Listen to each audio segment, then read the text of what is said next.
और चलिए अब आपको सीधे लिए चलते हैं। संसद की कार्रवाई आज से शुरू होने वाली है और उससे पहले प्रधानमंत्री नरेंद्र मोदी मीडिया को संबोधित कर रहे हैं। लोग प्रोडक्टिव होते हैं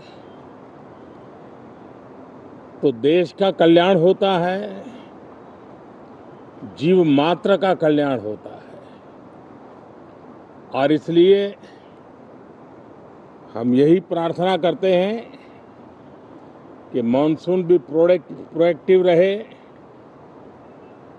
मॉनसून सत्र भी प्रोडक्टिव रहे। साथियों, पिछले एक महीने में देश ने अनेक सिद्धियां प्राप्त की है और देशवासी गर्व से भर जाएं, इस प्रकार की सिद्धियों का सिलसिला चला है। चाहे राष्ट्रीय हो, अंतर्राष्ट्रीय हो और अब तो अंतरिक्ष भी हो।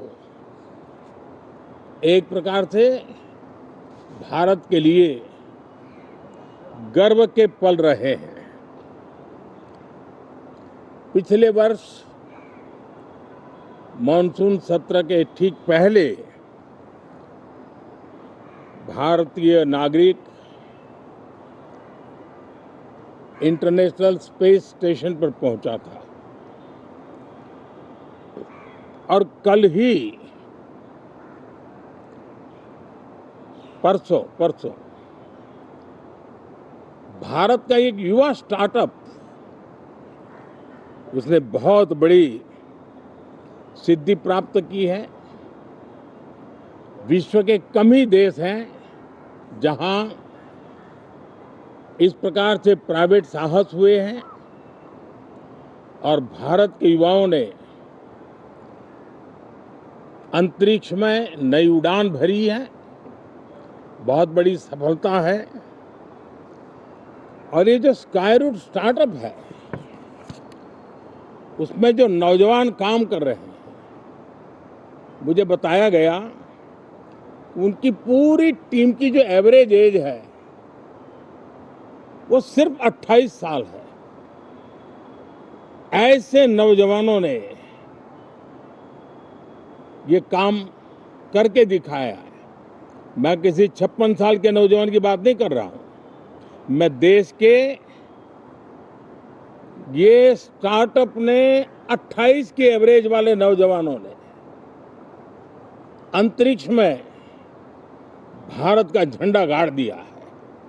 उनको तो बधाई है ही है, लेकिन ऐसी बातें जो हैं जो भारत को आत्मविश्वास से भर देती है। विश्व में भारत का प्रोफाइल सर्वमान्य, सर्वस्वीकृत बनता जाता है। साथियों, ये संयोग नहीं, ये एक संदेश है और बड़ा मजबूत संदेश है कि हमारे देश के युवाओं की क्षमता और उनकी आकांक्षा अंतरिक्ष जितनी असीम है, इससे बड़ा संदेश देश के लिए कोई और प्रेरणा नहीं दे सकता है। साथियों, जो रिफॉर्म एक्सप्रेस पर सवार होकर के आज देश चल पड़ा है, उसी का नतीजा है कि भारत के नौजवान इतना बड़ा साहस कर पाते हैं और सफल भी हो रहे हैं। साथियों, पिछले दिनों राजस्थान में बहुत बड़ी ऑयल रिफाइनरी देश को समर्पित की गई। पिछले कुछ सप्ताह पहले एक सेमीकंडक्टर प्लांट यानी तीसरा देश को समर्पित किया गया। अभी कुछ दिन पहले ग्रीन हाइड्रोजन से चलने वाली ट्रेन, और विश्व में बहुत कम देश ऐसे हैं कि जिनके पास ये सुविधा है। लेकिन भारत ने जो हाइड्रोजन ट्रेन देशवासियों को समर्पित की है, वो सबसे ताकतवर इंजन वाली है और सबसे लंबी है। ये अपने आप में भारत के वैज्ञानिक, भारत के इंजीनियर्स, भारत के इनोवेटर्स, भारत के उद्यमी, भारत के श्रमिक, ये जो एक लक्ष्य लेकर के देश के लिए जी रहे हैं, देश के लिए काम कर रहे हैं, उसी का परिणाम है। साथियों, हम भली भांति जानते हैं और पूरी दुनिया चिंतित भी है। लगातार कहीं न कहीं युद्ध की स्थितियां बनती रही है। पश्चिम एशिया के युद्ध के कारण भारत जैसे देश जो एनर्जी के लिए औरों पर डिपेंडेंट है, उनके लिए ये पश्चिम एशिया का युद्ध एक बहुत ही बड़ा संकट का कारण रहा। पेट्रोल, डीजल, एलपीजी, फर्टिलाइजर,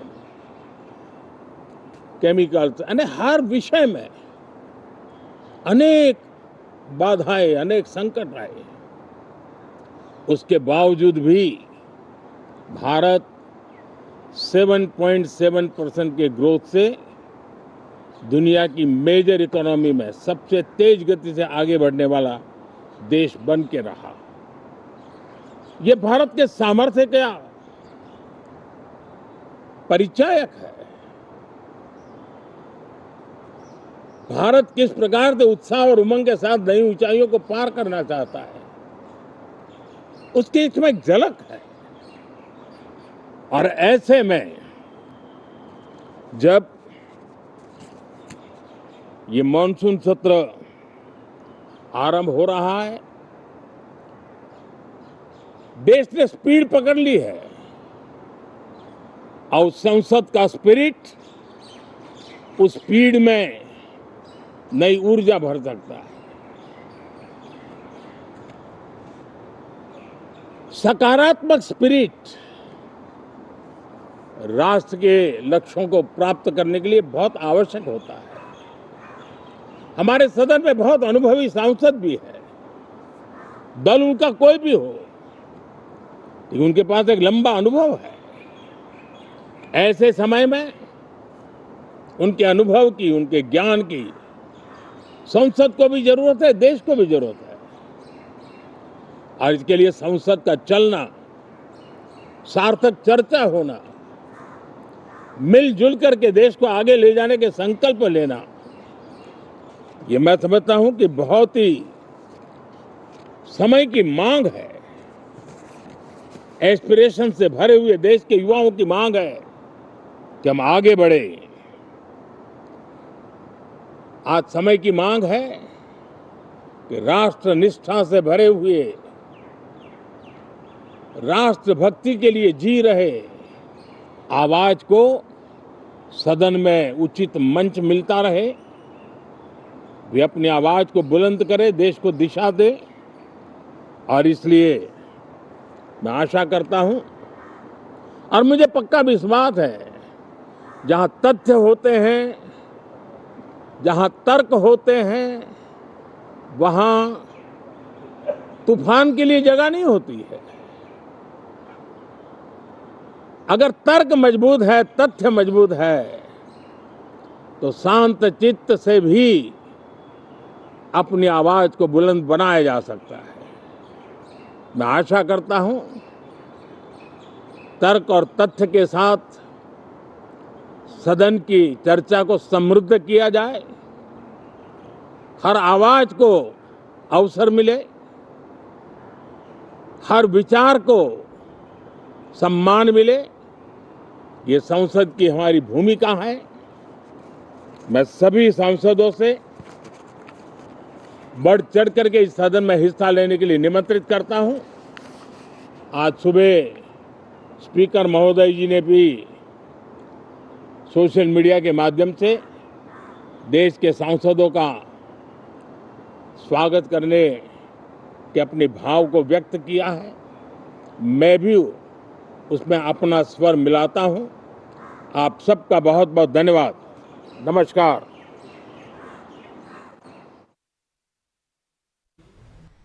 तो प्रधानमंत्री नरेंद्र मोदी को आपने सुना। दरअसल आज से संसद का मानसून सत्र शुरू होने जा रहा है और अब से थोड़ी देर में सदन की कार्यवाही भी शुरू होगी। उसके पहले प्रधानमंत्री नरेंद्र मोदी का संबोधन और हर बार की तरह एक बार फिर से उन्होंने सत्र को सुचारू रूप से चलाने का आह्वान किया है और ये कहा गया है कि हर विचार को जगह मिले, हर सोच को जगह मिले। लक्ष्य को प्राप्त करने के लिए सकारात्मकता जरूरी है।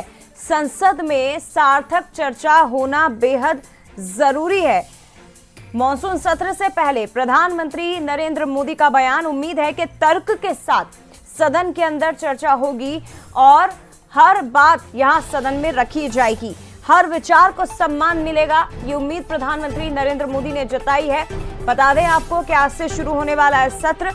सार्थक चर्चा की उम्मीद। मॉनसून और सत्र दोनों लाभकारी रहे, ये भी पीएम मोदी ने कहा। पिछले दिनों जो मिली है उपलब्धियां देश को, उनका भी जिक्र प्रधानमंत्री नरेंद्र मोदी ने किया है। राष्ट्रभक्तों की आवाज को आवाज मिले, ये भी पीएम मोदी ने कहा। जहां तर्क, जहां तथ्य है, वहां तूफान की जगह नहीं। हर विचार को सम्मान मिलना चाहिए। उम्मीद है कि तर्कों के साथ ही सदन में चर्चा होगी। इसके अलावा जो हाल ही में एक नई उपलब्धि भारत ने हासिल की है, स्काई रूट एयरस्पेस विक्रम 1, इसका भी जिक्र प्रधानमंत्री नरेंद्र मोदी ने किया और कहा कि अंतरिक्ष के क्षेत्र में भी एक बहुत बड़ी उपलब्धि हाइड्रोजन ट्रेन अहम उपलब्धि है जो हाल ही में शुरू हुई है। देश में पहली हाइड्रोजन ट्रेन जिसे हरी झंडी पीएम मोदी ने दिखाई। युवाओं की अंतरिक्ष उड़ान का जिक्र उन्होंने किया जो बहुत अहम है। युवाओं ने अंतरिक्ष में भारत का झंडा लहराया है। देश में विकास की एक नई रफ्तार है और लक्ष्यों को प्राप्त करने के लिए सकारात्मकता जरूरी है। ऐसे में उम्मीद उन्होंने की है कि संसद में सार्थक चर्चा होना बहुत जरूरी है। उन्होंने सभी सदस्यों को आमंत्रित किया है कि जनता के मुद्दों पर सार्थक और शांतिपूर्ण तरीके से चर्चा होनी चाहिए। पीएम मोदी ने मीडिया से बात की। अब से थोड़ी देर में सत्र की शुरुआत होने जा रही है। आज से शुरू हो गए सत्र और आपको बता दें जिसमें कई बिलों को पेश किया जाएगा, लेकिन उसके पहले प्रधानमंत्री नरेंद्र मोदी का ये संबोधन। तो 7 विधेयक सरकार इस सत्र में पेश करने वाली है। आज से शुरू होने वाला है सत्र, लेकिन उसके पहले मीडिया से बातचीत की है प्रधानमंत्री नरेंद्र मोदी ने। 20 जुलाई से 13 अगस्त तक ये सत्र चलेगा और 25 दिन के इस सत्र में लोकसभा और राज्यसभा की कुल 19 बैठकें होंगी।